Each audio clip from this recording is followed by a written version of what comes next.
मौसी टेलर ने मेरे चाचा खातर पजामा सिम है भाई। मौसी दिखाइए, ये देखो, ये मतलब कि ये कितनी है कमर? 48। ये मेरा चाचा के कमर सिल्ली यार। मेरे चाचा देखो तो इतना कितना मोटा है कोई सामने। तो मेरा जैसा 5-6 बढ़ जाए, मेरे चाचा का सा 3 बढ़ जाए। कैसी के चाचा के पैर हो गए हो ऐसे बढ़िया तो कमी और ही सिलवा लो।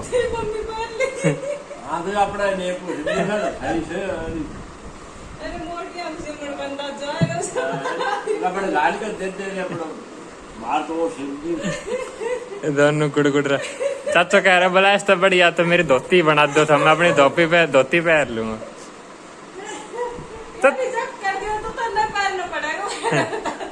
तो हमने सोच के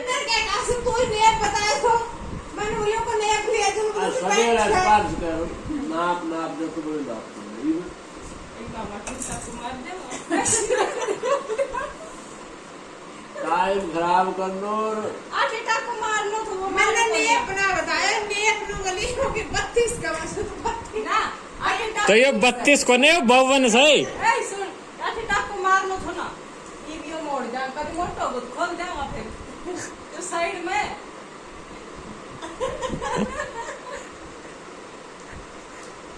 सारा जिसे टेलर है जरा आइडिया काम बस ठीक ना टाकू मारनो थो। अरे यार शुरुआत में है तो वैसे भी खूब बड़ा रहा है अपन प्रोग्राम बोल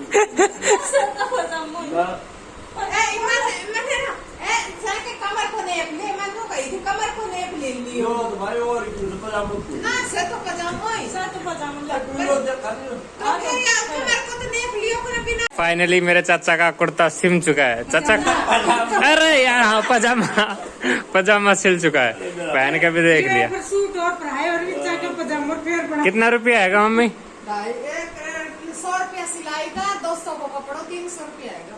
चाचा 300 300 दोगा जा भाई बाद में जा भाई भी तो खर्च आएगा। क्या दे वो पहले वो सांग का दो का नाम काटना चाहिए नुक भाई तो फिर ये मैं सीधे ट्रायल है ये यार आधी इंच बड़ी छोटी कर दी क्या पैसा रखना है देखो। हाँ कपड़ों और बिगाड़ दी मैं। बताओ क्या 3 इंच के कर दी? एक बात जो छोटी एक बड़ी। हाँ लो ये भी एक बात जो छोटी बड़ी कर दी।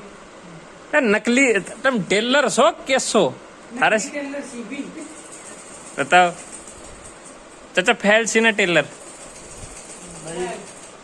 किराना वो ना सिलाई ना और कपड़ा बिगाड़ दियो वो रबड़ बाहर मैं धरिया रखा सी भी चोटी भालो डाल भी देती हूँ चोटियां बदनाम भी देती हूँ।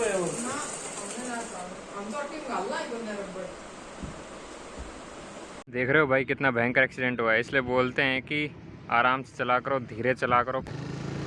देख रहे हो कितने भयंकर एक्सीडेंट है। ये शुक्र ये है कि इसके अंदर खंबे के अंदर नहीं लगी और इनका बचाव हो गया। ज़्यादा चोट तो नहीं लगी होगी इनको, लेकिन फिर भी देखो कहाँ से ये गाड़ी कहाँ से जाके और कहाँ रुकी है। तो भाई अपनी जान को हथेली पे लेके मत चला करो, ध्यान से चला करो। भाई अभी टाइम हो चुका है शाम के ऑलमोस्ट 4:15 होने वाले हैं। और भाई रास्ते में एक तो एक्सीडेंट हो गया था, वो देखा मैंने, तो वो तो चलो नॉर्मल था कि आई थिंक उसमें किसी को ज़्यादा कुछ लगी नहीं होगी, तो गाड़ी पूरी फ्लिप भी नहीं हुई, तो बच गए वो लोग। लेकिन जैसे ही मैं हॉस्पिटल गया, हॉस्पिटल में इसलिए गया था क्योंकि दादी की ना थोड़ी तबीयत ख़राब चल रही थी, ये वायरल चल रहा है ना इस वजह से। तो यहाँ पे दवाई दिलवाई थी गाँव में, लेकिन नहीं हुए ठीक। तो आज मैं अटेली लेके गया था कि टेस्ट भी करवा देता हूँ, अगर कुछ हो सकता है टाइफाइड वगैरह ना हो गया हो। तो वहाँ पे पता लग गया मतलब वायरल ही है, तो नॉर्मल था। तो वहाँ पे जब हम लोग दवाई ले रहे थे ना, तो भाई वहाँ पे एक पेशेंट आया, मतलब कार में आए थे वो लोग, बहुत हड़बड़ी में थे, तो मतलब कुछ ज़्यादा ही तबीयत ख़राब थी उनकी। और जब डॉक्टर ने जाके उधर देखा ना, तो वो ऑलरेडी एक्सपायर हो चुके थे। तो उस टाइम उनकी वाइफ साथ थी। तो भाई वो जो मैंने सीन वहाँ सिनेरियो देखा ना भाई, मतलब मैं थोड़ा इमोशनल हूँ क्योंकि वो ऑलरेडी एक्सपायर हो गए थे। तो जब डॉक्टर ने बोला कि भाई ये एक्सपायर हो चुके हैं, तो भाई वो जो लेडी थी ना, वो उसको ऐसे हिला रही कि बस एक बार भाई कम से कम एक बार बोल जा तू। भाई वो जो मैंने देखा ना भाई, ये लगा कि भाई इंसान की ज़िंदगी का कुछ नहीं पता, कब क्या हो जाए कुछ मालूम नहीं है। तो भाई जितनी लाइफ है ना, सबसे हंसते मिलजुल कर जितनी खुशियाँ बांट सकते हो ना, वैसे जियो भाई। उसके बाद फिर मेरा ऐसा दिमाग ख़राब हुआ ना कि मैंने कुछ व्लॉगिंग की ही नहीं। मैं सीधा घर आया, घर आके फिर एक काम और हो गया था, हम लोगों को कनीना जाना था और कनीना गया। उसके बाद आया तो अभी थोड़ी देर पहले आके बैठा, तो अब थोड़ा मेरा मूड ठीक हुआ है, वहाँ से थोड़ा हटा है ध्यान। नहीं भाई, वो सच्ची में बताऊँ, वो सीन बहुत, मैं तो सोचता हूँ कि भाई ऐसा सीन किसी के साथ होना ही नहीं चाहिए, किसी की लाइफ में या किसी की भी घर में ऐसी प्रॉब्लम भगवान करे कभी आए ना, लेकिन कुछ कर नहीं सकते भाई। तो अभी 4:15 हो चुका है, अभी मैं नहा धोऊंगा, उसके बाद मिलते हैं आपसे, क्योंकि सुबह से नहाया नहीं हूँ मैं, भागा दौड़ ऐसे ही मची हुई थी ना सुबह से, तो भी नहा लेता हूँ, उसके बाद मिलता हूँ आपसे। तो भाई नहा धो लिया हूँ, अभी थोड़ा माइंड थोड़ा फ्रेश हुआ है, माइंड डाइवर्ट हुआ है, मतलब बस वही बात ध्यान आ रही थी मेरे को, वो जो हुआ ना उस टाइम, बस दिमाग में वही घूम रहा था और दिमाग इतना ख़राब हो गया अपसेट कि बस पूछो मत। रियली किसी का कुछ नहीं पता कब क्या हो जाए, बहुत बस के और ध्यान से चला करो।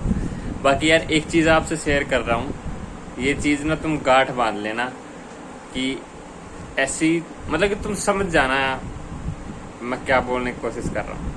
तुम्हारे जितने भी प्लान्स है ना, तुम जो कुछ करने वाले हो या इन फ्यूचर तुम्हारा करने का प्लान है या तुम्हारा काम होने वाला है, ये चीज़ें तुम किसी के साथ कभी भी शेयर मत करना, कभी भी।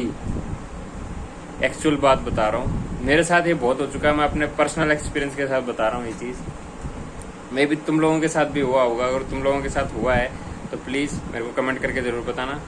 तो बात यह है कि कभी भी तुम अपने किसी भी होने वाली चीज़ या जो तुम्हारे दिमाग में चल रहा है या होने वाला है, उसको किसी के साथ मत शेयर करना जब तक वो काम हो नहीं जाता, क्योंकि वो काम उसके बाद होते नहीं। अगर आपने एक से ज़्यादा मतलब ऐसे दोस्त समझ के बता दिए ना, तो मेरे तो काम कभी हुए नहीं भाई। जो मैंने किसी को बताया ना, किसी को कि भाई ये काम होने वाला है, वो मेरा कभी काम हुआ ही नहीं। और जो काम मैंने चुपचाप करने की कोशिश की, वो मेरे काम हुए। तो मेरा पर्सनल एक्सपीरियंस है, तुम लोगों के साथ भी हुआ होगा, तुम लोगों ने में भी ध्यान नहीं दिया हो, लेकिन हुआ होगा ऐसा कि जिस चीज़ को या जिस प्लान को या जो तुम्हारे फ्यूचर प्लान है जिनको तुमने बताया होगा ना, वो काम कभी हुए नहीं। तो यही चीज़ एक थी बात जो मेरे को आज लगा कि मेरे को बतानी चाहिए आपको, तो इसलिए मैंने बता दी है। और किसी के साथ हुआ हो ना ऐसा पर्सनल एक्सपीरियंस अपना, वो प्लीज़ कमेंट करके ज़रूर बताना कि भाई उसके साथ ये चीज़ मतलब ऐसा कुछ प्लान किया था उसने और उसका वो सब मतलब कि नहीं हो पाया था। भाई आज के व्लॉग में था इतना ही। आई होप आज का व्लॉग आपको पसंद आया होगा। पसंद आया तो लाइक करना, शेयर करना, कमेंट करना और चैनल पे नहीं तो सब्सक्राइब जरूर कर लेना। मिलते हैं कल एक और नए व्लॉग में, तब तक टाटा बाय बाय।